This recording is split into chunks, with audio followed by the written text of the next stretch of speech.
Hello everyone, welcome to the stream.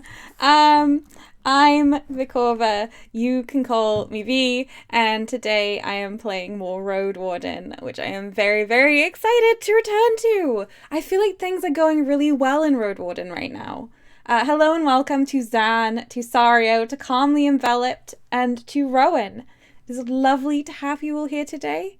I hope that you are having a good day so far. I am in a floating void of lack of routine, so it's really hard for me to keep track of when the stream is and things. My stream announcement is just at a completely random time now instead of at a 1 hour notice, which is really bothering me, but hopefully I can get back into routine soon. Alright, so the oldest pagan tribes use the old speech, which alienates them from the city folk. Ooh. Okay. We're continuing our adventure. Oh yes, we had this, I'd forgotten about this like stone chapel with a cellar underneath it, and we found the box. Shadowfax is leaning against the wall napping. This was very fun. I'm glad we found this area. Let me just check. What did we find inside the box? Troll stone tablet. No, we already had that. Old blanket. Keys. I'm not sure I know what we found in there. Okay. Sorry, says we found a potion. We found a potion? Where's the potion? Oh, bottle from the dolmen. There we go. Earthenware bottle with an unknown content. I really want to give this to the zombie tree that I kissed early on in the stream. The zombie tree seemed to really like the health potion. My phone needs to be muted. So I've been waiting to get more magical items to give to the zombie tree. There we go, that's muted now. Rowan says, you started the stream on time, a tiny anchor of routine has appeared. I was thinking, I've got alarms in my phone ready for the stream, and I was hoping that I would be able to pay attention to them, and I was, which is very good. So, let's travel. We've done the dolmen. Hang on, we haven't come here at the right time yet. What time of day is it? 5 hours before dusk. We need to get there after dusk. Right? I think we have to get there after dusk. So we should travel somewhere else before we go to the secluded residence. This is very exciting. Jabal thinks I should go to the place now? I'll just go now then. Secluded residence. We're traveling. We might encounter things on the way. We did not. Okay. You touch the cold shell. The monster's eyes glow red. Go inside, I'll be with you soon. The monster's eyes darken again. Soon after, you hear heavy footsteps, and the earth shakes. Something lifts the beam blocking the gate. You realize that your hand is already on the haft of your axe. I try to relax. I'm safe. I'm just talking to the enchantress. They were referenced in the dolmen. This is definitely going to be fine. Colin Belt says, what class are you playing as? I am a scholar. Sorry, it says 1 hour before dusk for the enchanter. Everyone is so on top of things. Every time I stop streaming, it all goes directly out of my head. Thank you. Okay. All right. I try to relax. I'm safe. Ooh, inside. The gate opens violently and rebounds with a loud thud, almost closing again. The creature in front of you is made of floating rocks that appear to be connected, but it's just an illusion. They could twist and bend in every direction. The eyeless sentinel faces you blankly. You've seen other golems in Hovlaven, endlessly helping with bothersome tasks, but you've no idea what makes them move. It lowers its slab-like hands and steps aside, making way for you. Its head rotates, following your steps, but other than that, it's as motionless as a statue. I enter the yard.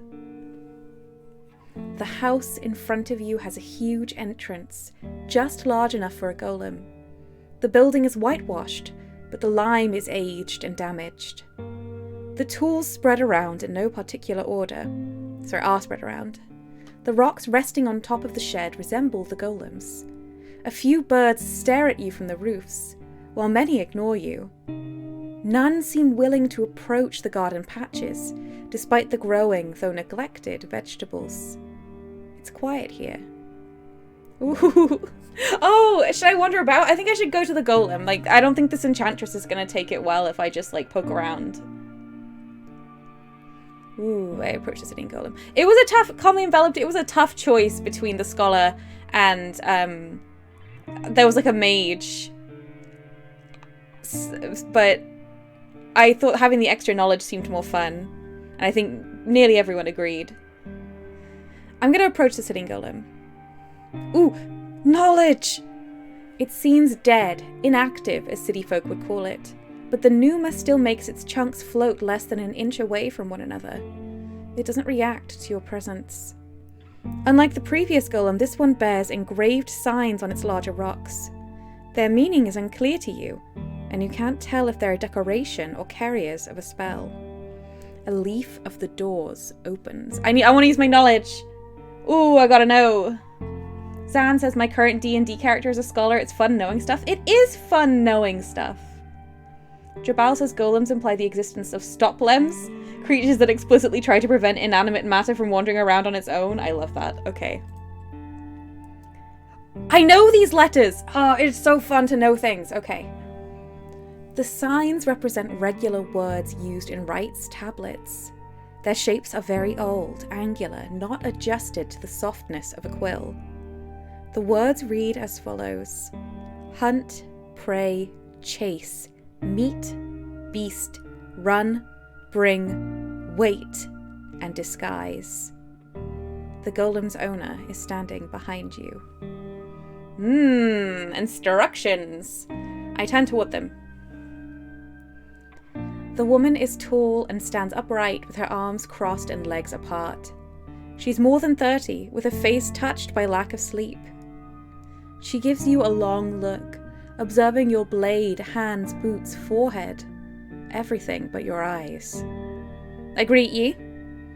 Without the distortion caused by the gargoyle, her strong voice isn't as disquieting. No surprise that it caught your eye, but don't disturb it. It's very much awoken and will defend itself. Or me, if it comes to it. I give her a better look. She's wearing a long, ragged robe covered in stains. It used to be blue, but now is unevenly pale. She's barefoot, with skin covered with dirt and dust. Her dark hair was recently washed, but it's untidily spread on her shoulders, back, and chest. She wears no jewelry, belt, or buckles. Okay, it's time to choose an approach. I love choosing the approach. Friendly? I'm glad you have a moment to spare. I won't bother you for long. Playful? It takes quite a few hours to reach this place. I bet not many people come round. Distanced? Let's get to it. Boring. Intimidating? I don't say anything? Intimidating is just rude. Who is going through this game choosing intimidating? Who would do this? You don't make any friends by choosing intimidating. You just offend people for no reason. I am anti-intimidation and I don't care who knows it. Jabal says watching everything but your eyes. I wonder if she's meant to be written as neurodivergent. Yes, I was thinking that as I read that. Calmly enveloped went for the mage. How has that been differing for you? Do you get to use spells when you're attacked or can you use them at other times? That's what I wanted to know, whether you could use spells kind of outside of combat situations. Zan says it's like the renegade options in Mass Effect. It's just picking an option just to be a douche. Yeah, it just seems horrible. Vulnerable I like, though. Thank you for agreeing to see me. Okay. Playful, friendly, and vulnerable are all good. I think I like vulnerable the best. This one at the moment, but I like friendly a lot. Let me know what you think I should choose.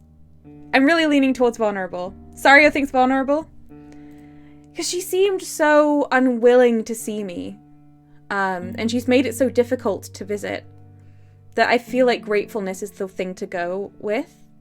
Zan says I'd probably go with friendly or playful myself. Okay.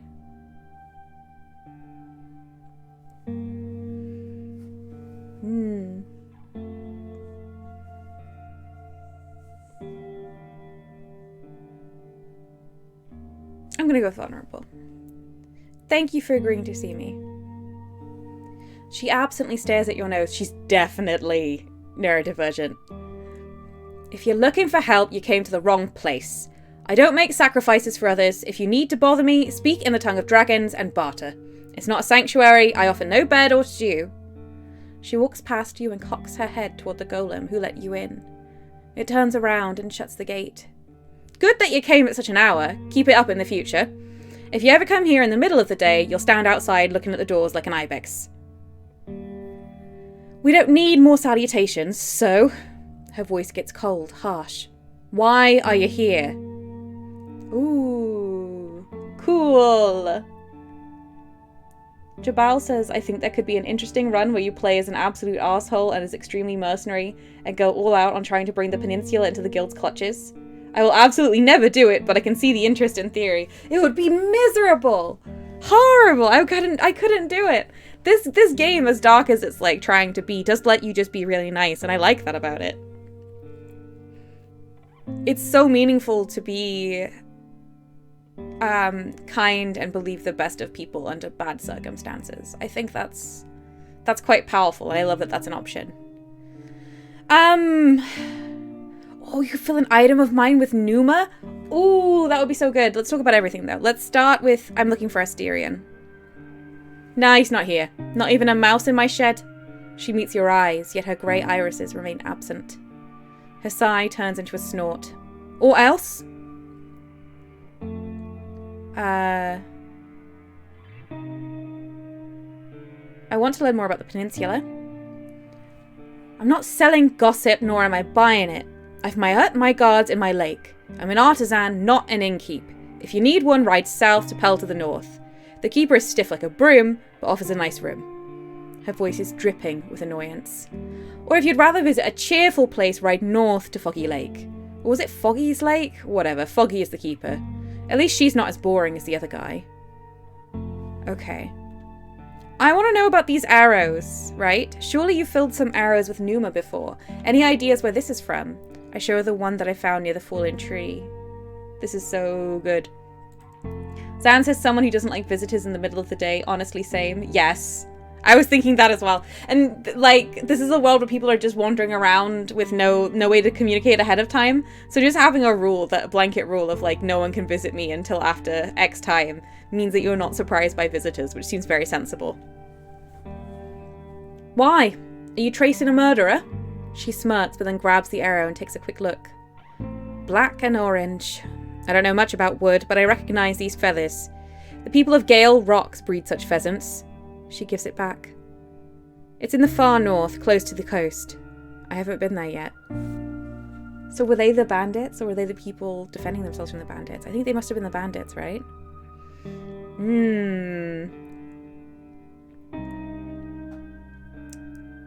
I have some questions about your golems. She walks around the closest sentinel and observes it like a farmer would a donkey before a purchase. Isn't it clear what they are? Furniture that walks and works. They carry rocks and logs, hunt, kind of, and protect this place while I rest. What else is there to say? Do they talk? Eudocia still moves her lips, but her words are coming from the stone creature, which doesn't move an inch. No more than the gargoyle you've seen. The voice is deep, distorted by an echo. They don't need meat or bones to listen to my commands, but have no understanding of what's happening around them. To create a sentient creature, you'd need a human shell, and a whole lot of necromancy. The golem raises its hands and shows you its palms. And I'm not going to touch that. She then mentions that her creation isn't much of a messenger. It needs to remain close to her. Just look at it. The golem covers its non-existent mouth. It has no eyes, snout, ears. Seeing the world through its head is like putting your eyeball into a rose bush. It takes Numa, and the further away it is, the more exhausting it gets.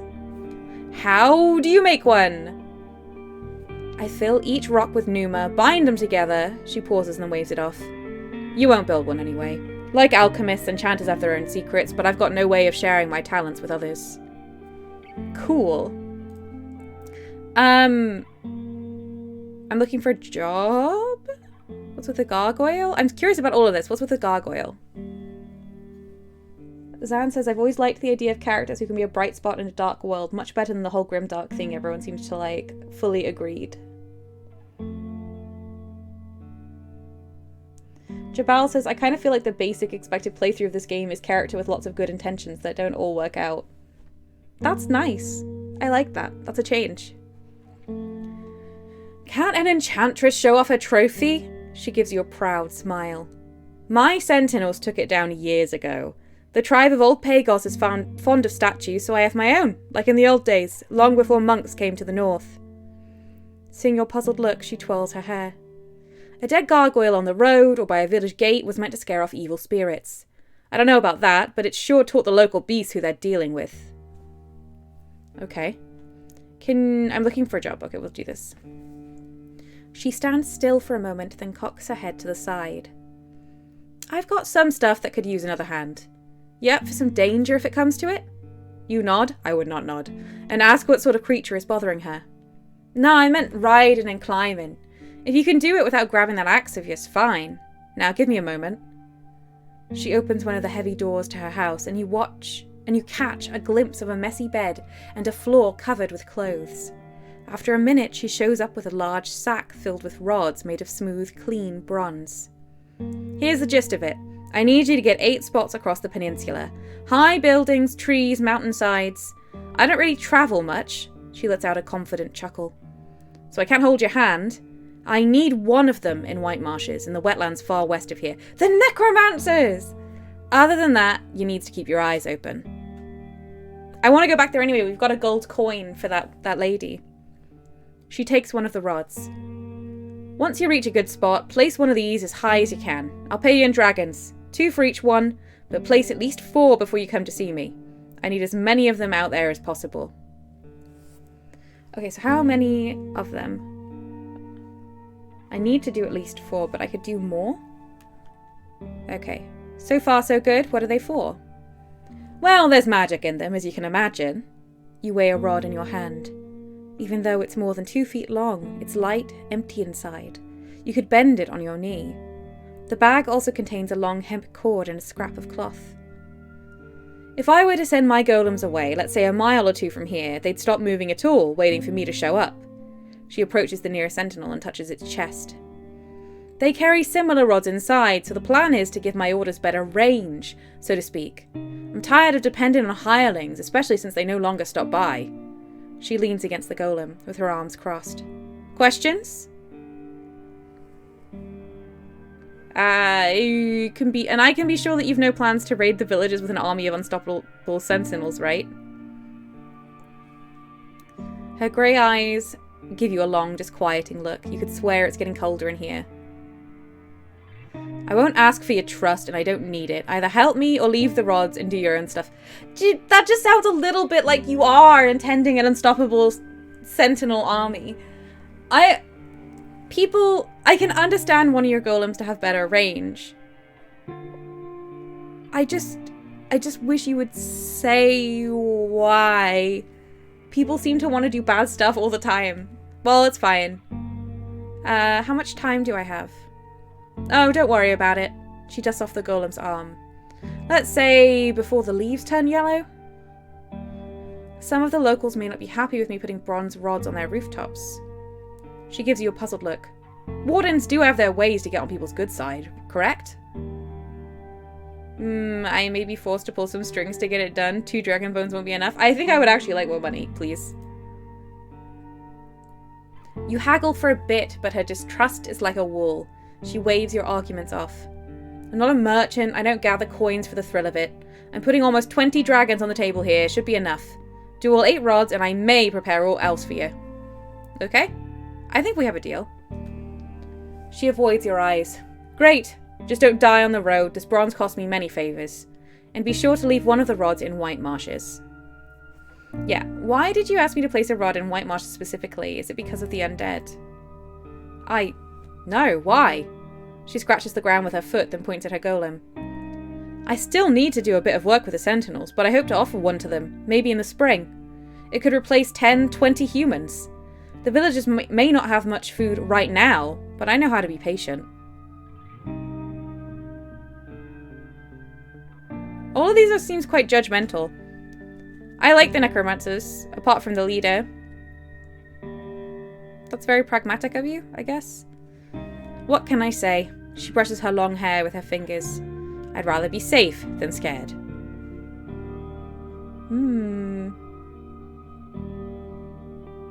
Saria says, looks like an enchantress in the wilds needs to keep her options open. Yeah? Guess so. I mean, it seems okay.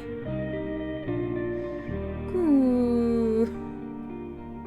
Could you fill an item of mine with Numa? That's not how this works. She points at her golems. Her nails are short and clean and her hands are soft. I work all the time, but each item takes me days, sometimes a full season. The tribes bring me things to enchant in the early spring and collect them a year later. I've got to... She blinks a few times, not sure what to say. Her grey eyes widen. Imagine stuff. Takes great focus.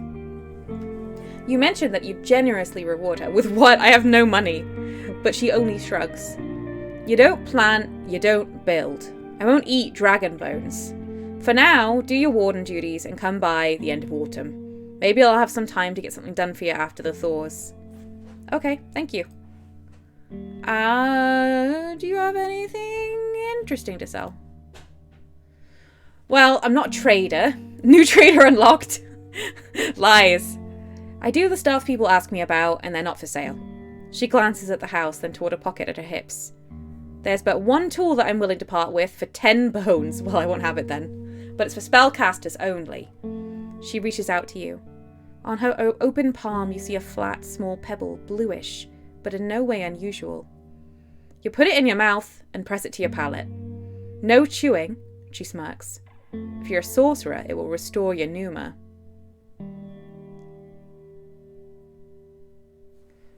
Why a pebble? Wouldn't a potion be easier? Do I smell of smoke and mushrooms? I'm not going to play around with flasks and alembics. She shakes the rock. This one won't break, won't scatter, won't spoil. Perfect for a traveller or any buyer, really. She steps away and adjusts her dirty robe. It works, and it won't hurt you if you're smart with it. It's a lifesaver. Okay, well, I can't afford it, so, Kairibo, hello! Kairibo says, hello there, what shadow facts have we learned today? None yet! Jabal says golems are big and therefore cast big shadows. Oh, shadow facts. You're really running out of material. Oh, so good. Okay. I've heard about some bandits, don't they bother you? She puts her hands on her sides and straightens up, displaying her unusual height. Is this another sick game of hers? If so, tell her I'm not interested either in her head or her offers. You notice the sudden movement of her golem. Who's she? Who's her? You haven't told me really anything. I found a barren field that may be affected by a curse. Do you have anything I could use to see if I'm right? Yes. A cursed field? Where did you find this stuff? As you explain briefly, she observes your boots. I know the place, but... She steps away and approaches the garden patch by her house.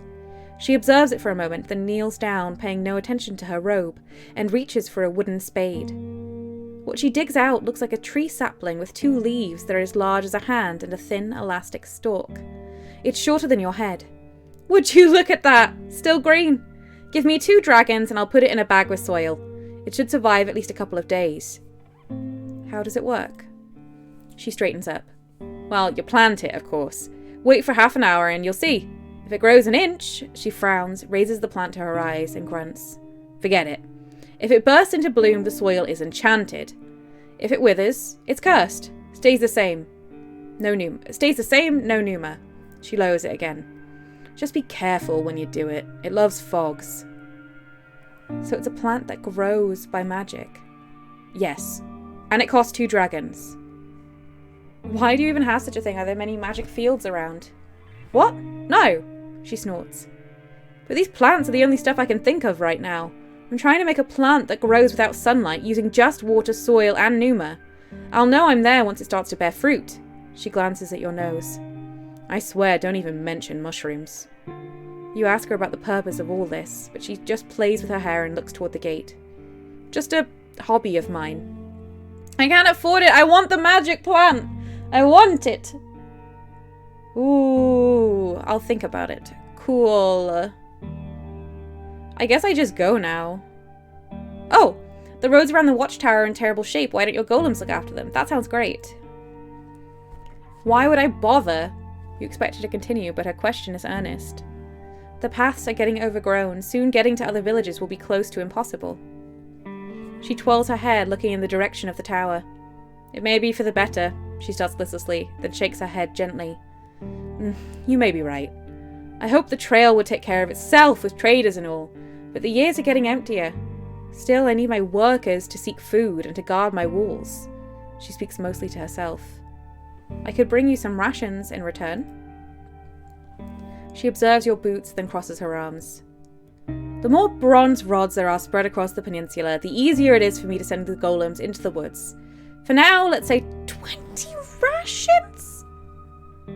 I guess gentler roads will get me more food anyway, so I don't need you to bring me any barrels. 20 rations! What? What? Whew, okay, wow. Can I seek shelter?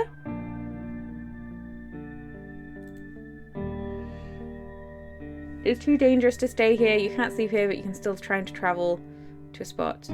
You can find the closest shelter at Foggy Lake, but the creatures of the night are surely going to attack you. Whoa. Okay, no, I'll just regular travel.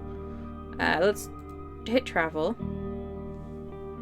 I can't get there before nightfall. Where's my nearest shelter? The abandoned watchtower. I can't shelter in there.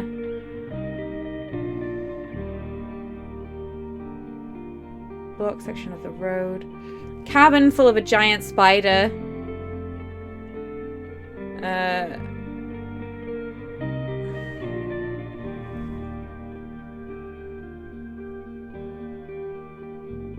I think I've made some mistakes. I'm stuck.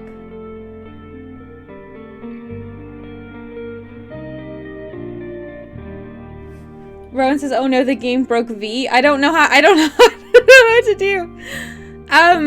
Oh, I could sleep in the dolmen. I'll go to the dolmen. Yeah, the dolmen. Sorry, says, "I'm sure the spider would love you to come stay the night." Yeah, I'm sure it would. You can't sleep in the dolmen? Why can't I sleep in the dolmen? What is... It was literally for travelers to get shelter. A couple of small yellow birds fly off the roof, screeching in frustration. Why can't I seek shelter? Closest shelter is Tulia's count. Heck it, I'm going. I'm gonna get attacked. Oh, I just lost one. It just loses vitality. That's fine. Tulia welcomes you with a smile. Is everything all right? The soldiers are splitting logs into firewood and stripping a tree trunk of its branches. I don't have more questions. I'm going to sleep.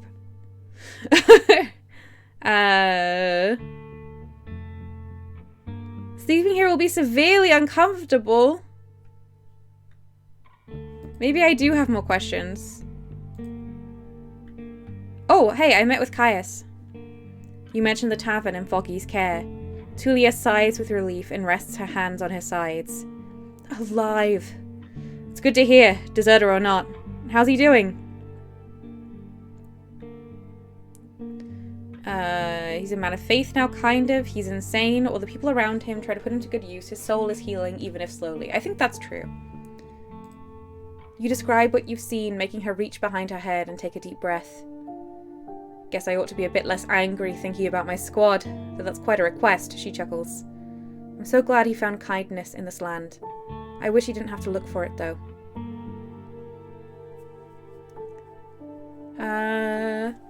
Do you have any idea what happened to the ruined village in the west? Nah, there were goblins around the walls, so we never went there.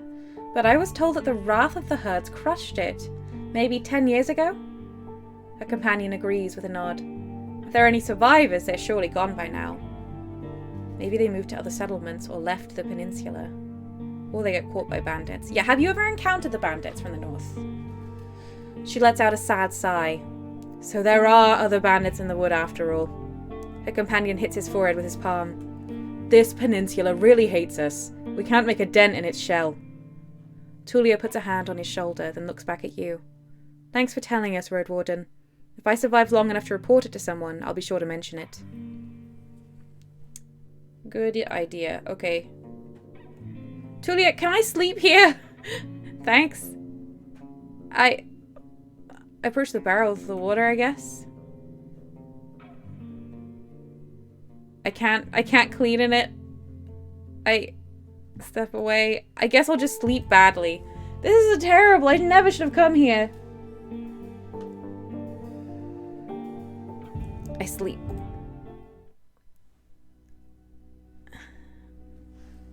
As you prepare your belongings, you realize that the days are getting noticeably shorter. The closer you get to autumn, the less time you'll have before the beasts of the night leave their lairs. For now, it won't be that bad, but I better make sure not to waste too many hours. I thought I was playing on time, the time that's not limited. I don't want a bad ending. It's a calm, warm night. As your first sleep ends, you stretch out and prepare yourself for an active hour or two. It's time to take care of some things that must be done at least once every few days, though they are a bit more challenging than your nightly routine. It's time to check on my herbs and other ingredients. I get rid of the plants that have failed to dry out, throw away anything that's rotten, and wash my jars before I fill them up again. Yes, it's always biphasic sleep here. It's very cool. Your back begs you to stand up. A monkey, not larger than your head, with brown and yellow fur, is running on the beams of the wall, but disappears once it notices your gaze. You prepare shadow facts for the journey ahead. I guess we're traveling. Wait. 13 hours before dusk. Great, love it. Okay. I think I need to get back to White Marshes. But I also need to plant... Where am I right now? I'm down here. I also need to plant these bars all over the peninsula. I guess I won't plant one here from the looks of it, unless I go to my inventory.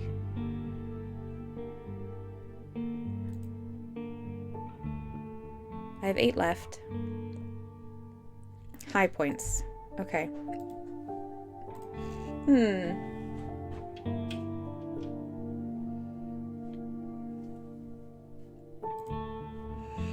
Where's a nice high point? There's a tower in Howler's Dell. So I will go there. Oh, my tree! I went past my tree. I want to give my new jar to the tree. You ride through the open gate, then swiftly dismount. Some of the locals greet you politely, but they keep their distance. After you notice your own smell and the dirt on your clothes, you no longer wonder why. Look! No, I head to the stables. You spend a few minutes with Shadowfax, but before you reach the square, someone clears their throat. You turn toward a man in his 50s with large hands, an elegant beard, and no hair. The stable master, he both introduces himself and answers an unspoken question. You frown, then realize that you indeed saw him before, and your palfrey was nicely taken care of during your first visit to the village. Or rather, I'm one when 'tis necessary, but I'd rather grind flour, he says with annoyance. You do not think your beast waters itself, brings itself fodder from a storehouse, and cleans its own shit, nay? Takes time and hay.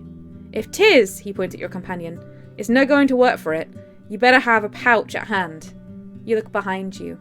The stables are not much more than an open shed, with piles of planks, 2 donkeys, and a bunch of napping chickens. I don't have anything! How do Roadwardens get money? Oh, I think there is a guy here who wanted a healing potion, but I don't think I have a potion inside my bottle. Oh, it might be, I guess. Oh, but I want to give it to the tree. I'll give it to the guy. He nods. For one day, aye, that's fair. He looks around, rubbing his hands. Knowledge. Ah! Come to think of it, it's an opportunity for the village. Horse manure makes for great plant food. Yes. You describe what you've learned during your studies, and the man stops paying attention. Fine, fine, he sighs and turns around. I'll grab a shovel and a barrow. Issue solved. Yes! I get my coin! Rowan says maybe you get money by intimidating people. Never. I will never. The druids won't agree to see me. Team is still looking for a match.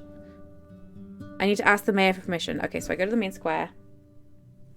Ask a guard to look for the mayor? The guard informs you that she needs to look for her, so you sit down on a bench and wait for what feels like an eternity. When Thias joins you, she apologizes for the wait, though her voice and eyes are harsh. Do you know Eudosha, the enchantress? I'd like to hang this rod on a watchtower for her. I wish I looked clean! You let her weigh a rod in her hand. It's empty, she says. What is it for? It's meant to help her golems cover longer distances without going crazy. She gives you a long look and then rolls the piece of bronze back to you. The answer is no. And if any of us find such a rod in our woods, you and I are going to have a talk. I have no desire to wake up in the middle of the night surrounded by her stone army. Look, Fine. I was in the ruined village south from here. Her tense gaze shifts into an awkward click of her tongue as she leans away from you. I don't even want to think about their tragic fate. No one can negotiate with the wrath of the herds. A long pause. But I better not find you upsetting my neighbours with these sad questions. It was a challenging time for all of us, a wound we won't forget. Okay, thank you. Well, this was terrible. I leave the square, I leave the everything. I don't remember if anyone here... I don't think there wasn't someone here who wanted a potion, was there? Eric's... Akakios. It must have been at the next village. About the potion, it was Akakios. When Akakios notices your arrival, he tells the other villagers to give you some time in private. Any good news? About the potion. Did you get it? I mean, I have a bottle from the dolmen. Right here. With a grin, he picks up the bottle gently, jiggles it, weighs it in his hand, then puts it on the counter. Great. Now let's hope my little girl will not get herself swallowed by a dragon. So we said 5 rings. It's yours. I really don't know if that's actually a healing potion, but... He smiles and looks for the coins in a large pouch. Thanks, O bringer of good news. I take my reward. I have money! It happened! I have money, okay. I need to find somewhere else to put these...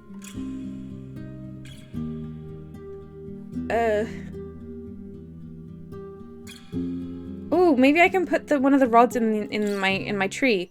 The tree is called Beholder. Like a Dungeons and Dragons Beholder? Isn't that trademarked? Zan says, hooray for being able to afford stuff. This is me whenever I get paid. Yeah, absolutely. You reach the crossroads. The tree is moving slowly and some of the branches are now visibly longer. You hear the sound of a small creature jumping into the water. I approach the altar. The cream-coloured limestone is cold and smooth. The tree is moving slowly and some of the branches are now visibly longer. Do I have a magical item? I want to offer a bronze rod from Eudocia. Yeah. 1. You put one of the rods on the altar and it suddenly starts to corrode, even though bronze hardly ever does so. Not only does it become green, it turns into dust. The tree greets your offering with the sound of a moving, stretching branches. Oh. Cool. Well, I didn't like that. I don't think I have anything else. What would you like? You didn't really care about much.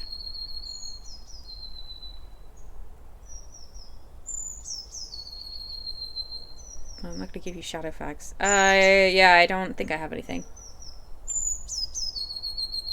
Jabal says I was trying to type a suggestion not to do that. It's okay. I've still got 7 rods. I don't think I'm gonna be able to place all of them. Goodbye, Beholder. Give it a gentle kiss. Okay, peat fields.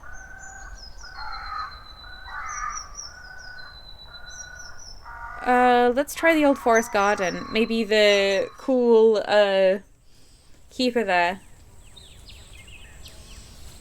A small group of roe notices your arrival. The largest one sounds a bark-like warning. At once, all of them hurry away, heading west. There are some ripe fruits in sight. Ripe fruits! I could spend a few minutes foraging for wild plants. Most of what you find are large apples, not as sour as the wild ones, and some wild strawberries. Picking them takes little effort.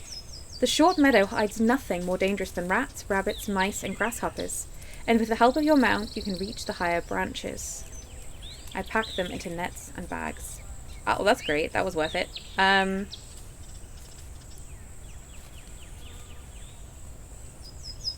would like to go to White Marshes. Where do I go to... Who do I get to remove the... Was it the peat fields? How did I get to remove the creepers? Hello, Primordial Nightmare, welcome! Karyeva says maybe if we get Eudosha to make her golems help the villagers, they'll be in favor of putting up the rods. Maybe. Calmly says, I have money, V, whenever they obviously sell one of their fabulous books. It's not as common an occurrence as I would like, but I am like that. I'm like, oh, that's a few pounds. I can get something. I can get some food. A tiny vole as brown as the short grasses is washing its fur at the edge of a puddle, but jumps into it once it notices your arrival. This is who I was looking for. Is sitting on the bench, observing your arrival as he's grinding something into a mortar. You greet him, but he asks you to wait a minute, and only after he's satisfied with his work does he leave his tools behind and move to the edge of the scarp. The creepers on his arms are slightly raised. I need you to open the path to White Marshes. Then you know what I need you to do. He smiles and reaches for his basket. These wild fruits and leaves are not much, but I can give you a lot of them? Yes. 2 bunches of wild plants. That's fine. He purses his lips, his toes flinching nervously. You think I cannot find those by myself? Fine, go ahead. He mutters with resignation, and you throw in enough fruits and leaves to fill up his basket. He snaps his fingers. Done. Alright. The creepers have opened. We can get to White Marshes. Someone here is waiting for a dragon bone from me, from the ripped bag. Curry says, Dawn, I have to go out for a bit again. Oh, it's okay. It was lovely to have you here.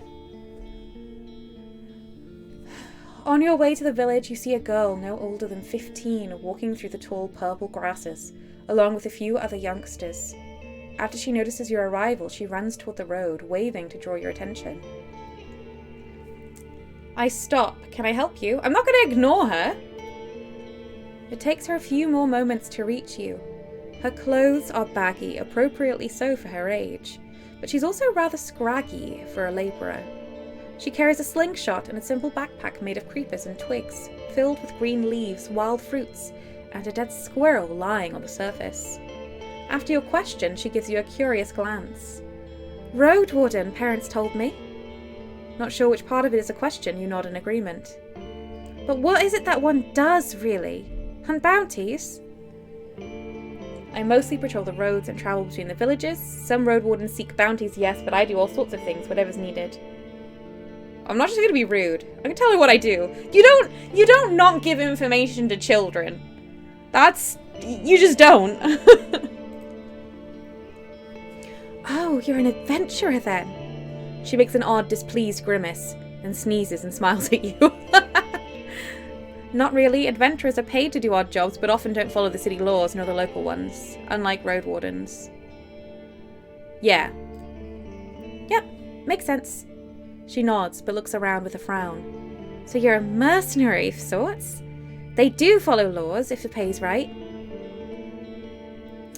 Even less so, mercenaries follow the rules of their employers, but they get hired only as fighters, either as guards or one-time soldiers. They mostly learn how to fight other humans. Yeah, I don't want to fight people, like, ever. But aren't you a soldier? She waves toward her companions, showing them not to worry about her. You work for the city, right?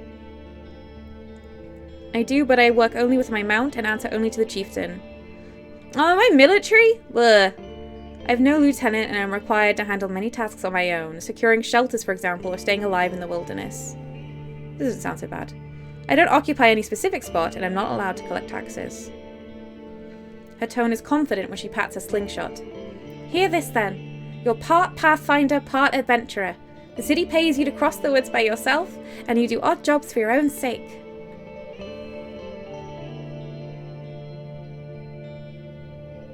I'm just gonna keep...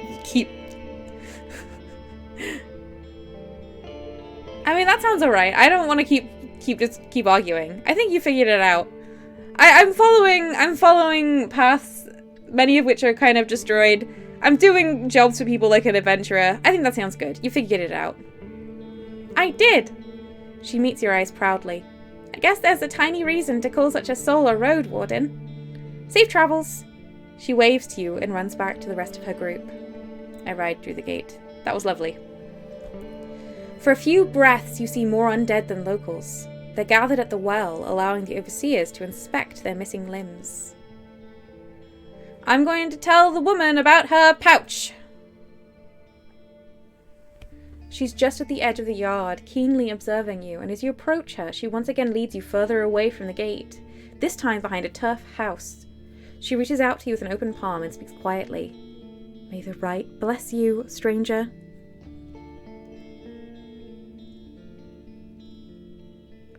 I could lie and give her 10 dragon bones, but I don't have that much. The pouch was torn and rotten. Here's the only dragon bone I found. She looks at the sky, then to the ground. For 2 heartbeats, she can't stop herself from revealing the despair in her eyes. But she then adjusts her headscarf, takes a deep breath, and moves her shoulders. I have not even a fistful of berries to thank you, stranger. But I'll tell the rest of the village you're a trustworthy messenger if anyone asks. Hardly anyone does round here. She hobbles away, splashing mud with every step. I would like to get that woman more gold. If I could. You're a weak moan coming from one of the houses. I'll say hi to Valen standing next to a shed. He's moving small packages, bringing orders to some neglected shelves.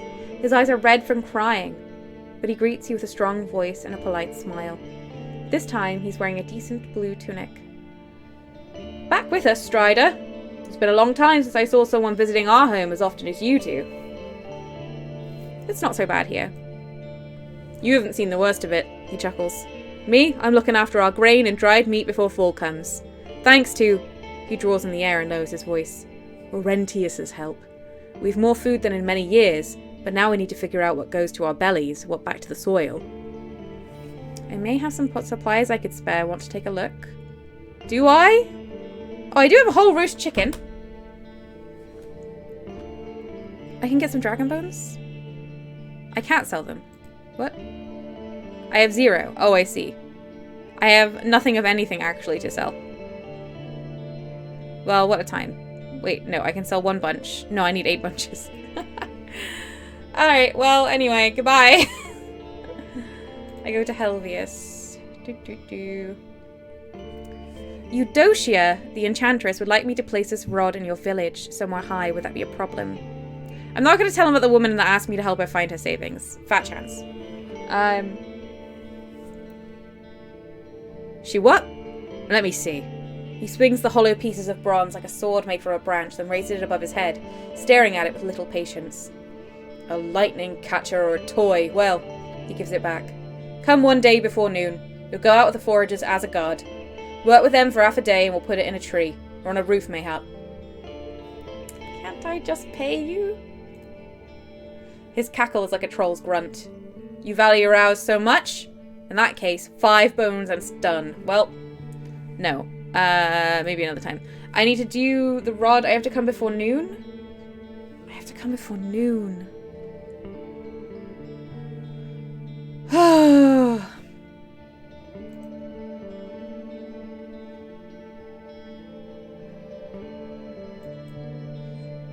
I don't have anywhere to sleep here either.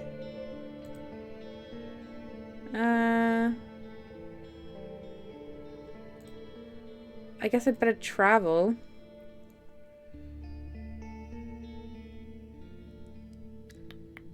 I'm going to go to Foggy Lake and get some good food. Rowan says this game is so hard. It's really hard. The difficulty is that I don't feel like if I get a bad ending and it feels like there's no way I'm not going to, I'm going to have the energy to come back and do it again. I wish it wasn't so difficult.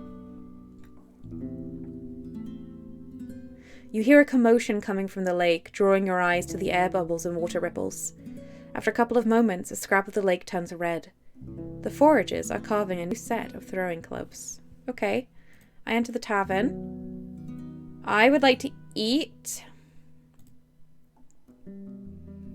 Okay.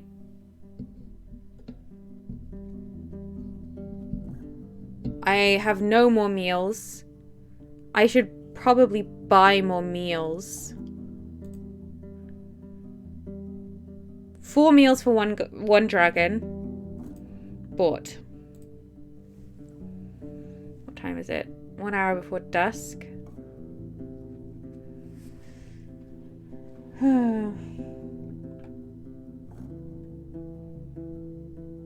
Rowan says, I can't even tell after the fact what you were supposed to do to make it less awful. Yeah. It's really, really good. I just wish it wasn't so dark. Let's see. I would like to sleep, probably. Do you want any stuff from me? You want to buy my berry goblin spear? What a nice sword. Did you make this? After you mention the goblins, her curiosity grows. Could one of them really shape the tip like this? Or did it find a kid's toy at the edge of the village? She scoffs. Not too impressive as a trophy. I won't display it in the hall, but I'll gladly store it in my cellar. I'll give you 2 meals for it. You can eat them here once you're hungry. Ooh, 2 meals? I should do it another time. I like this goblin spear. I might be able to do something useful with it. I feel like goblins might be people, and I've got to find a way to like, find that out. Jabal says, I feel like my position of, I definitely want to do another run of this, but I'm leaving it like a year is becoming more understandable over time. Absolutely. Zan says, yay, goblins. The goblins in this, they just attack you. You don't get to befriend them. I really want to find a way to befriend them. Yeah, it's disappointing. Saria says, games like this make me worry that I'll mess something up early and then I'll be screwed for the rest of the game. Yes. I might do one more run of this after I finish the game on stream, off stream. We'll see how that goes. I would like sleep.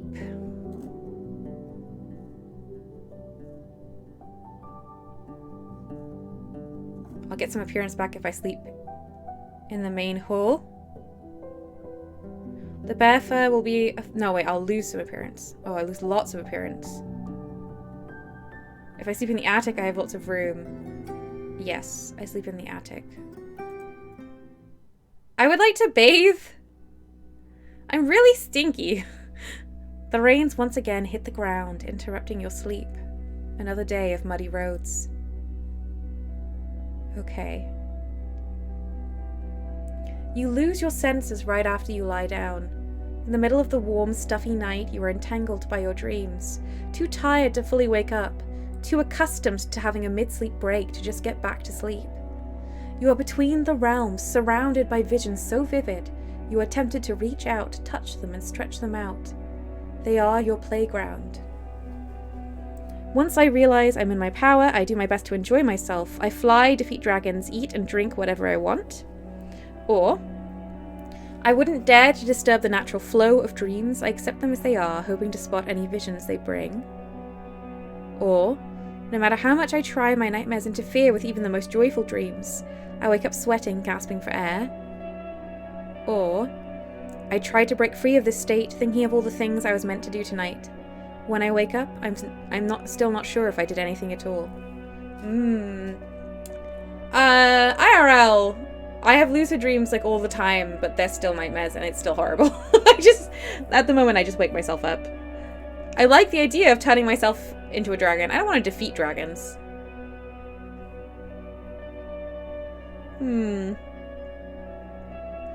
Zan says I really like the pros in this. Jabal says the good news is that there aren't many early run blocks in Roadwarden as far as I can tell. And there's enough different big plot threads that you can do really well in some and really badly on others in the same run. Yeah. But I would really like to just be able to be good at everything. Do everything right. I'll just, like, be respectful of the dream, I guess, but I don't know why you would do that. Rowan says I rarely have lucid dreams, but I enjoy them when I do. Yeah, I would like that. Listening to the grunts of the annoyed Shadowfax makes you feel uneasy, but at least the furs covering the floor are helping you relax. You don't even notice when it's already morning, and while the smell coming from the lower floor is not inviting, at least it's not you who has to take care of it. Can I bathe? I'll just eat. I'll eat. Can I buy a bath? There's no bath. I'm going to go find somewhere to bathe.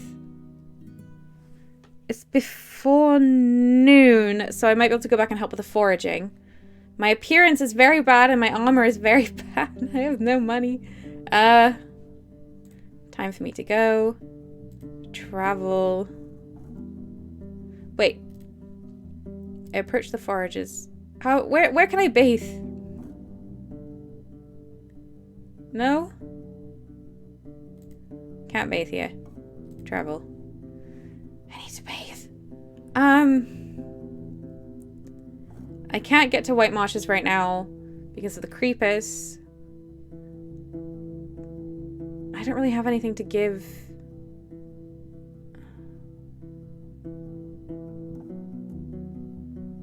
I guess I'll travel to the Old Forest Garden and hope I can get enough plants to give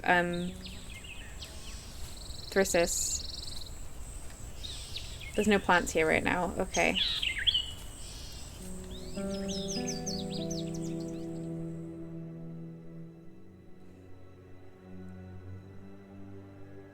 Okay, this is the same text as previously. Could you open the path to the White Marshes? I don't have any wild plants to spare. Can you just take a dragon bone? And what did I do with it? Chew it like an auroch?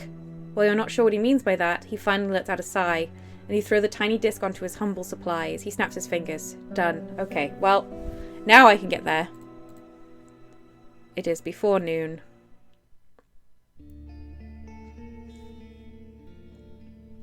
I go to Helvius.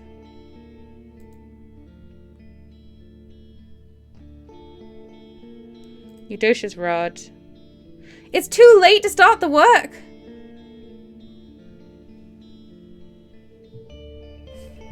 Oh! Why did I... No! I'm getting frustrated. I'm getting frustrated. I slept, I woke up, I came straight here. It's not early enough. How am I supposed to get here early enough? This is the only place I need to give the stuff. Fine, I'm leaving, I'm traveling. I guess I'll sleep somewhere. How can I sleep somewhere nearer than this? It's the nearest place I can sleep. You went right down to the place with the plants and then doubled back? Well, I guess I'll do it tomorrow then. Let's visit creeks. They'll let us put something up probably. They seem quite nice. And we can sleep here. Seek shelter? A few souls carrying wooden and stone weapons and tools are just leaving the village. Once you reach the yard, you hear the cozy rustling of shrubs growing on the other side of the palisade. Oh, approach the shallow creek. Bathe! With the calming sounds of the waterfall around you, you observe the stream as clean as a spring. I jump into the spring. Aha! I'm clean! There are no fish or plants to bother with, and your feet find mud among the not always smooth pebbles. The water reaches above your waist, allowing you to have some fun and wash every spot of your shell. Thanks to the gentle flow, you are able to remove the mud stains from your clothes and boots. Good. Someone let me sleep. Harbor? They don't have a room for me to rent. Oh, no. There's still time to travel to Foggy Lake. Well, I guess I go there. What a waste of a day! Jabal says I think maybe you should explore some more areas. There's like 2 whole settlements you've not been to at all yet, and they may open up more quest options. Well, maybe. The screeching birds are sitting on the logs of the palisade. Some of them observe you, but the group doesn't cease its squabbling. There are new wares near the cart, either recently left here or prepared to be taken away. The tavern staff stops their conversation by a basket to welcome your arrival. I sleep. I pay rent. Gosh, I'm running out.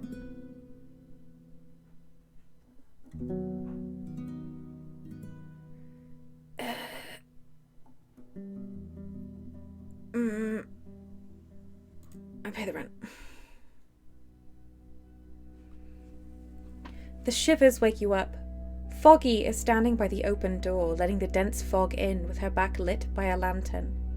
While she breathes slowly, her eyes are keenly observing the area, and after you focus, you hear the distorted shouts of roaming saurians. Fogs tend to get more common in the late summer, but the tribes of the Dragonwoods often see them as a bad sign. The wild spirits they carry are believed to impact both the visible and the invisible, and not in ways that help humankind. I sigh.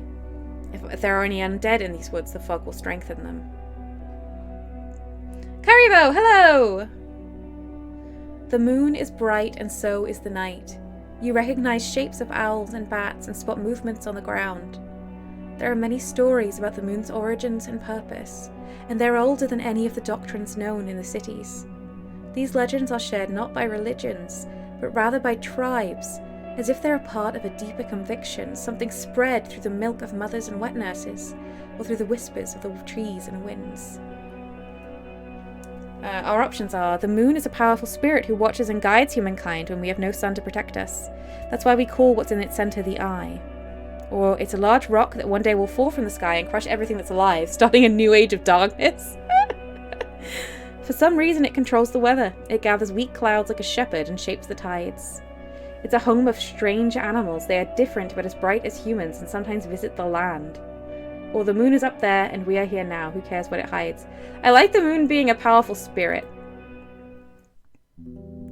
Okay. Okay, we wake up. I eat my food. I can't bathe, so I leave. I guess we'll go explore a new area. Let's go this way. You follow the road spread between the hills and lonely trees until you reach a solid wooden bridge, not older than a generation. You ride uphill, but Shadowfax manages to keep up. The dark woods in the south are behind a gently humming creek, while the forest on your right was trimmed by the locals. It's a peaceful journey, at least for some time. After a few minutes, you spot a group of wolves feasting on a fallen, furry beast, maybe a wisent. One of them looks toward you. We ride a bit faster. Okay. Ooh, what's this? The road fades into an old tunnel. There are no signs of mining, no signposts, no human voices. The ceiling is supported by wooden beams, but the light only reaches so far. The chilling wind mercilessly bends the few lonely trees, while the shrubs oppose the weather patiently. The side path leading west is somewhat maintained, and you find both boot prints and cart tracks. It leads higher into the mountains. Ooh. Why is this a good place to place a bronze rod? It's not high. Well, I'll place a bronze rod. I do have a lot of them. You find the perfect spot, a small crack between two massive rocks. You use the rod to broaden it just a bit, then push it halfway in and fill the gaps with a rag. I just off my hands. I'm going to tell the Shadowfax and have a look in this tunnel. Jabal says Wisent equals bison? Oh! Forest bison, sorry. I agree. That's cool. I tell the Shadowfax and enter the tunnel. Your mount observes the area anxiously, so you stay for a moment to give it a good scratch under its neck and say some confident-sounding rubbish. You unpack all the things you need to make a new simple torch. A log, some old rugs, a bit of oil. You grab your tinderbox and sit on the ground for a couple of minutes, preparing the flint and the linen char cloth. Decades ago, before the southern invasion, people used fire strikers made of thick steel. But all you have is a cube-like piece of harsh pyrite. It's not the best, but it's enough to make a couple of sparks. The loud, flickering yellow light unevenly hits your cheek with heat. You raise the torch, but hold it at an angle, letting the oil drip on the ground. I don't need a torch! I have a lantern! I have a lantern! There! Anyway. Let's see where the tunnel leads. Ooh, look, it's going to be uncovering stuff. We got some fog of war. For a few minutes, you follow a fairly straight corridor. The timber supporting the ceiling is decaying. I don't want to be in here. But you don't spot any signs of collapse. The floor is littered with bones and rotting food, most likely dragged in here by wild beasts. But there are also signs of soot above you and boot prints left on the dried mud. You reach the crossroads and stop in place. There's no sconce in sight, so you'd have to constantly carry the torch, or lose it for good, and it won't last for long anyway. The draft is hardly noticeable, so looking for an exit in the dark could be dangerous. Saria says, I hear bats. Me too. Aren't they lovely? My lantern should last long enough. I'm using a torch, apparently, but yes, let's have a look.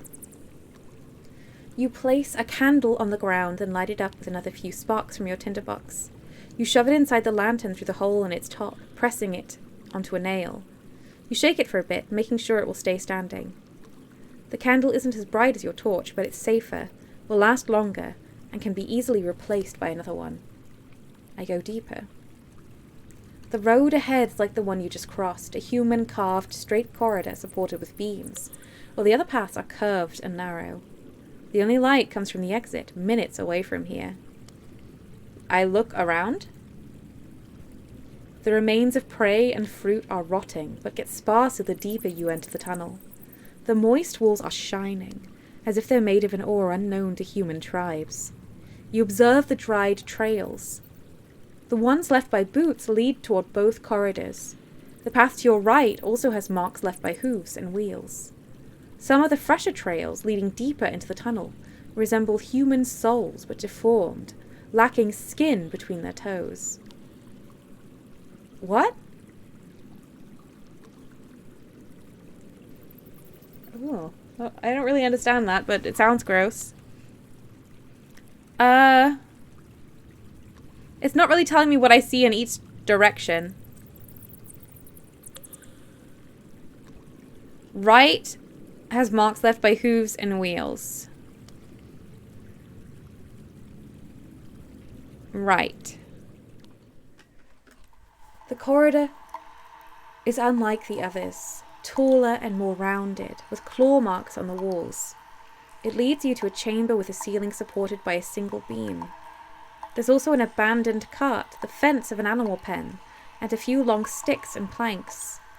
You take a glance at the new exit. It leads slightly upward and looks a bit like stairs.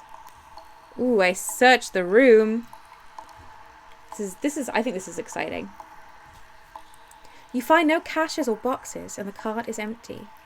The one thing that draws your attention are the planks and logs themselves. They're in decent shape, flexible, though too moist to be worth carrying out of the cave. They could be turned into a new door, or maybe a table. I climb the stairs. You flinch after the light touches the resting bone, but nothing tries to jump at you, and you hear no shuffling feet. You step forward and take a close look at the remains of the massive creature.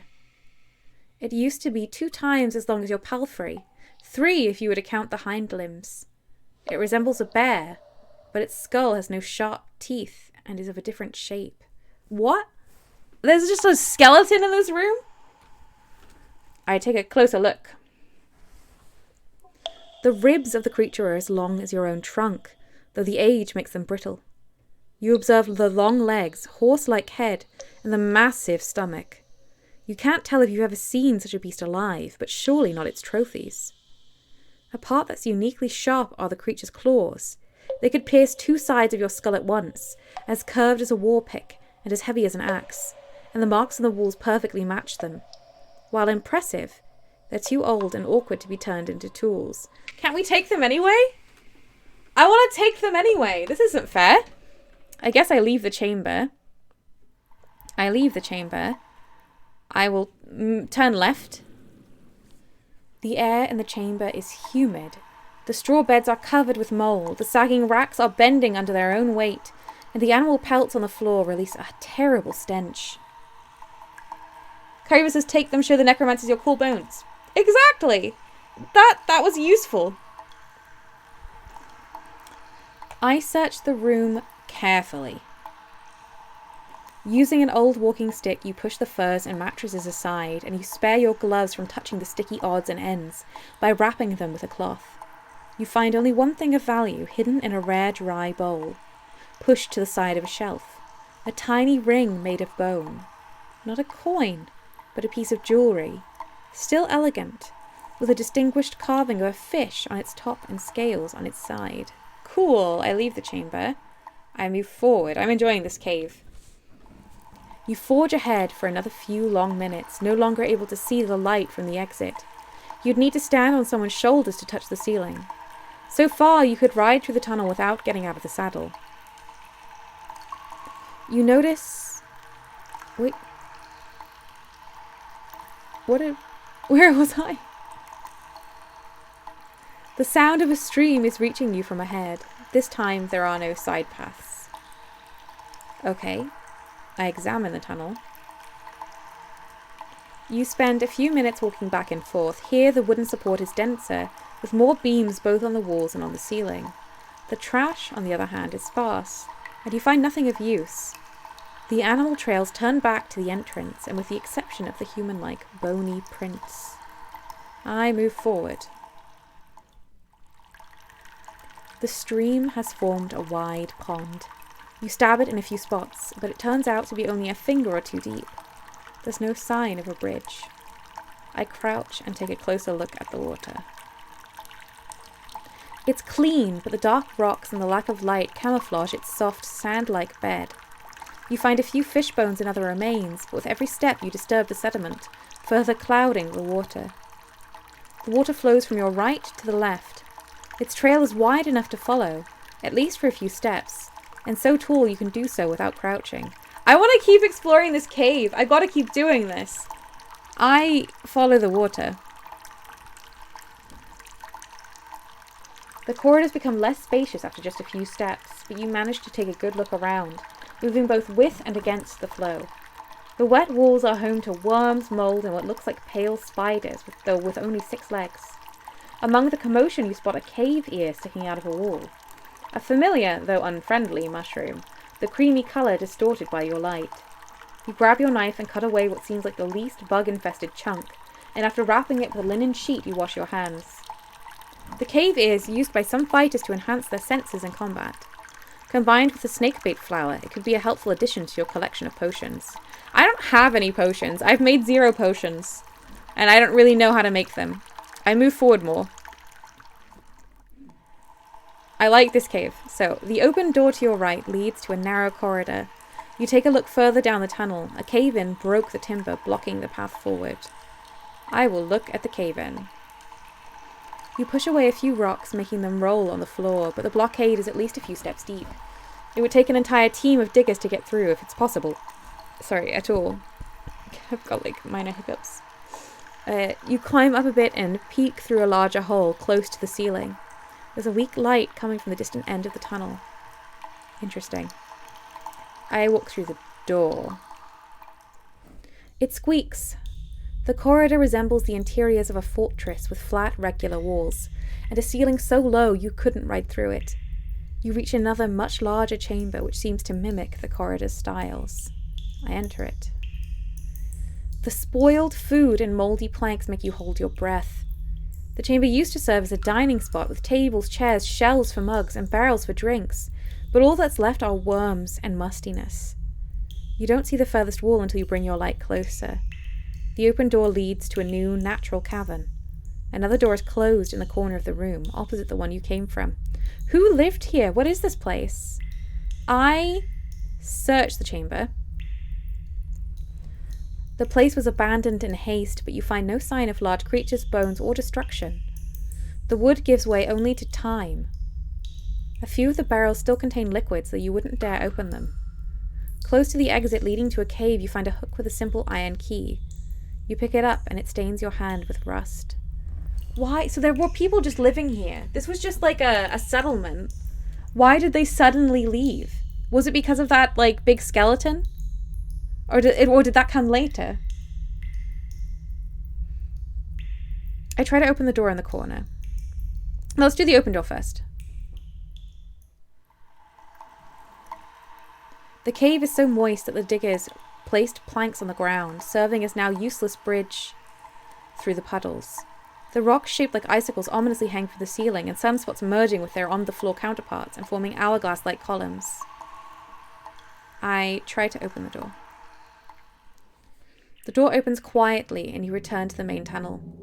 You could turn south again and see if there's anything you missed, but after you blink a few times, you realize there's a light at the end of the tunnel, far ahead. It's weak and flickers like a torch.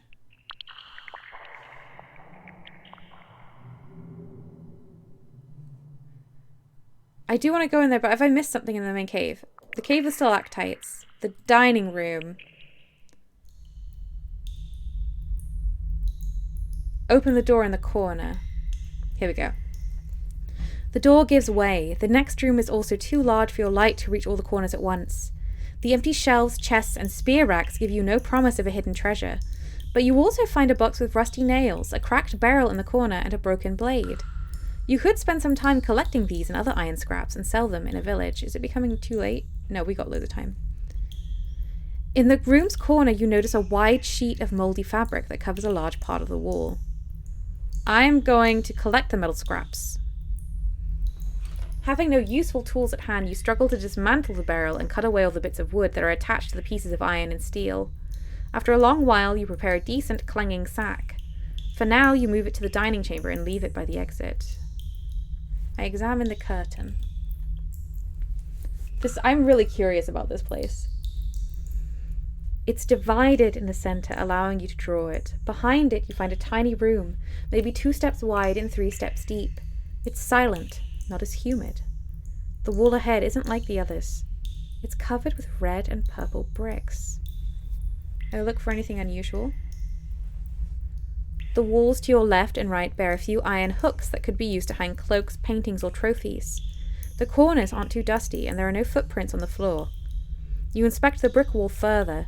In its center, at chest height, you spot a distinctive engraving. It's a winged hourglass, about a finger long.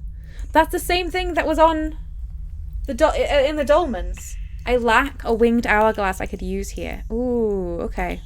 There's a secret room here. I leave the room. I head to the chamber with stalactites. I don't know. I enter the main tunnel. How do I keep going? I move closer to the light. Oh, I hide my own light. You simply put it on the ground in the entrance to the cavern with stalactites. You'll pick it up if you need it. I move closer to the light. There's something here. You put away your light and sneak forward. You pay attention to the sounds and movements, but there's no cracking of a campfire, no wandering or chatter. You see a shape of a gate far in a distance. I look for anything unusual. Always look for something unusual. Though you do so in almost complete darkness, you notice something blocking your boot. You crouch and touch the long cord, stretched right above the ground in a few spots holding pieces of wood and bone that are meant to make a sound if disturbed. You cut it carefully, putting the remains of the trap on the floor. Oh, someone bad is here. I try to get close enough to see who's responsible for the light. Slowly but surely you reach the edge of the light, but don't dare to get any closer. The distinctive shadows belong to unmoving, human-like shadows that have no flesh on their necks and chests, only the bones. Ugh. You move back. There may be 3 undead there, if not more. Undead can lay noise traps? In this world? You could prepare some surprises in the tunnel to slow them down or even weaken them, but who knows how easy it would be to outsmart them. I may not have much practice with hunting, but I know a few things about traps, or I better speak with somebody. Okay, this is the knowledge one. I may not have much practice with hunting, but I know a few things about traps. With your vague knowledge of carpentry and a few attempts, you should be able to figure out a few tricks, deadfalls, whip traps, or footholds. All you need is to pay close attention to your surroundings and to find some wood, tools, and sharp rocks. It shouldn't be too difficult in these corridors. However, not all traps will be equally effective in every spot. I don't want to bother with these. I go back to the crossroads.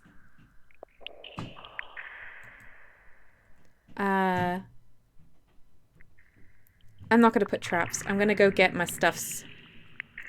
Oh, should I trap them though? What if there's like stuff where they are? I need stuff so badly. Zan says undead who need to be outsmarted. Interesting. Absolutely. Saria says, or a necromancer lay the trap and set the guards. Oh, that would make more sense.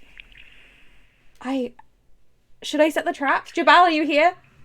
Do I want to trap these zombies, or do I just want to sneak back out with my stuff?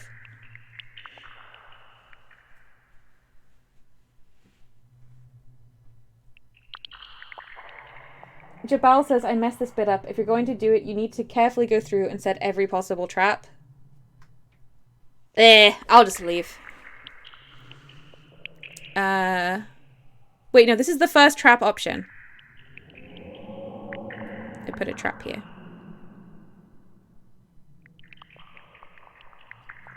Being so close to the undead may alert them with noises. To place a trap here, you have to be quiet and careful. I can tie the monster claws to a branch and construct a whip trap. Yes. You could hide the bent branch behind one of the supporting beams so it won't be easy to camouflage the triggering cord in darkness. Since you lack the proper tools and you have to be careful, it'll take you more than an hour. Oh, what? I don't know if this is worth it.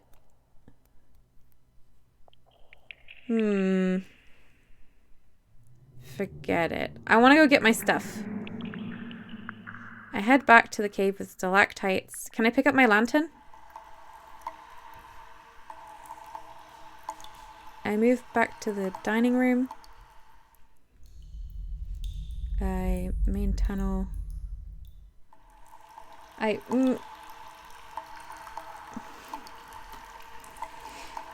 Oh, there's 3 zombies, so I need like 3 traps, right? I don't know. Maybe this is something for next week. Where do I pick up my lantern again? Oh, I have it again. Fine. Do I have my bag of iron scraps? I do. Okay. It said that I'd left them there, so I didn't feel like I had it. I'm gonna go put all the traps in. I'm gonna enter the dining chamber. Head to the chamber of stalactites. I'll put a trap here. Wait, how do I keep, where do I get to where I was? I go to the main tunnel. I follow the long tunnel north. There's no trap here. This is the spot. So I go back to the crossroads. I put a trap here. I tie the monster claws. It's going to take me...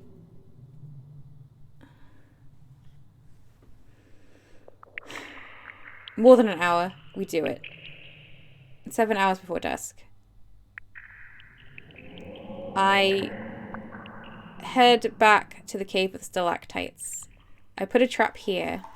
I can make a few foothold traps to slow down the undead. I could tie the monster claws to a branch and construct a whip trap. Whip trap.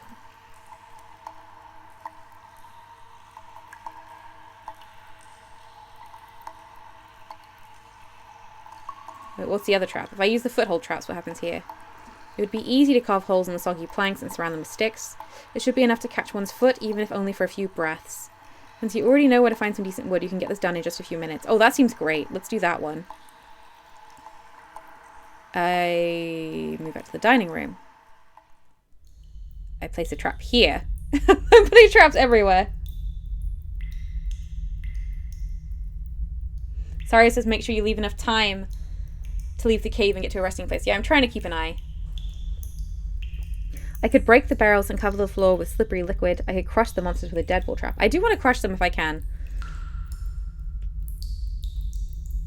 You could hang the load of wooden planks and beams right above the entrance and make it collapse with a pull of the rope. You can't be sure if such moist wood will be effective at hurting anything.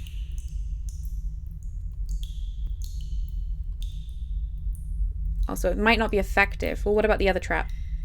The slippery liquid. They should contain more than enough oil to drink, but unless you trust that your own shell can manage on a difficult surface, it may hurt you more than the undead. Well, my vitality's max, so I might be alright. Let's do it. It doesn't take long, but the stench is gut-wrenching. The moldy ales and cider spill over the floor, making it both sticky and slippery. That's 3 traps. I head to the armory. I return to the tiny room. I leave the room. I leave the room. Main tunnel. I'll put a trap here. I could crush the monsters with a deadfall trap. You could build a humble structure right above the entrance using the rubble from the cave-in, then make it collapse by pulling a rope, though you can't be sure the creatures won't notice your attempt. Since you lack proper tools, it may take you up to 2 hours, and will be quite tiresome. I'm gonna do it here. Let's get to it. Okay. 5 hours. Okay, anywhere else? I enter the dining chamber, I already have a trap. I enter the stalactite table, I already set a trap. I enter the main tunnel, I have set a trap. I head south. I can't set a trap. I return to the crossroads. I can't set a trap. I head to the cave-in. I return to the crossroads. How do I get back to where I was? I can't. It doesn't show you where in the tunnel you are, and I'm so confused. More traps can be set between there and the exit. Oh, hang on. I head back to the cave with the stalactites. I move back to the dining room. I head back to the armory. No, I leave the room. I return to the main tunnel. I return to the stream. I can put a trap in the stream. I can make a few foothold traps to slow down the undead. Few minutes, so I do it.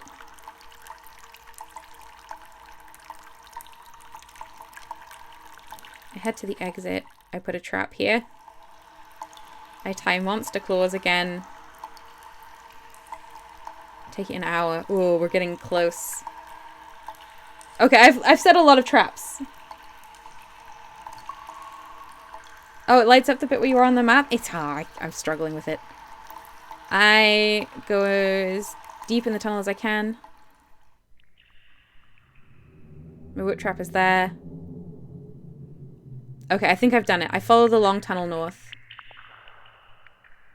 Now is when I yell. And then I run from the zombies.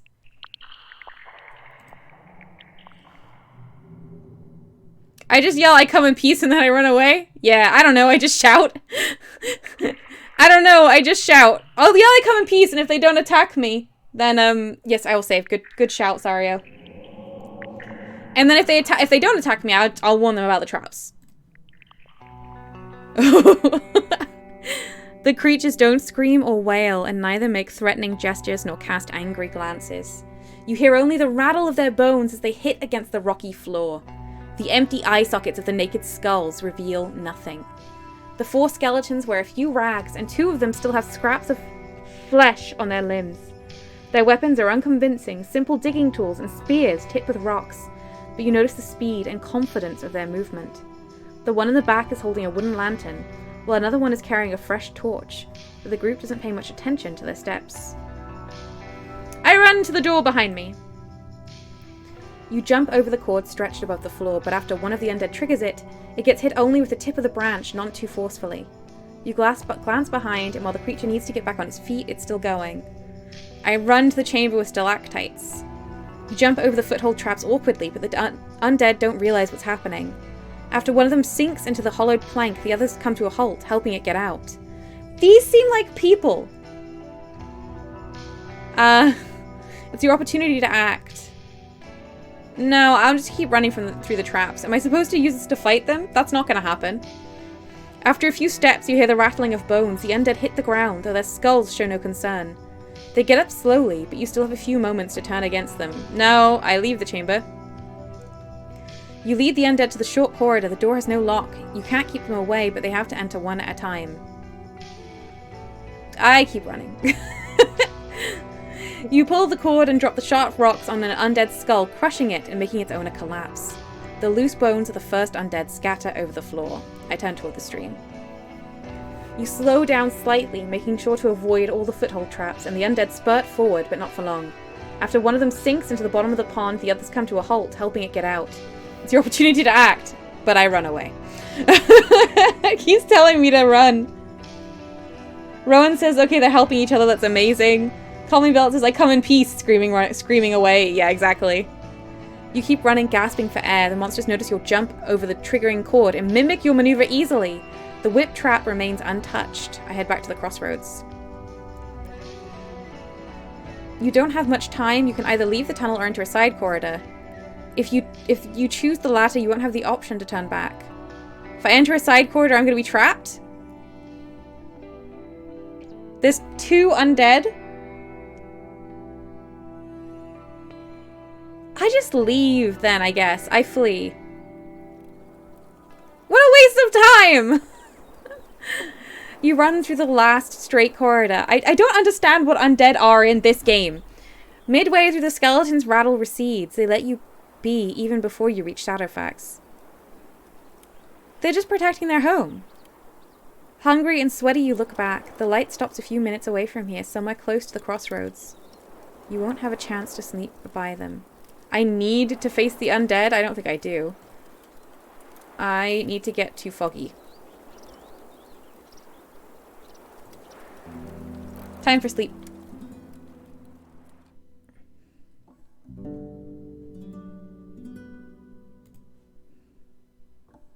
Gotta pay my rent. I'm really running out of food. I'm going to save and stop here. Alright, everyone. I did a whole sequence in the caves in which I failed to achieve anything! So that was disappointing. I think I was supposed to fight them, but all that's happened is that I've become convinced that undead are people in this world and not just mindless monsters. Which really changes how I want to interact with them, if I'm honest with you.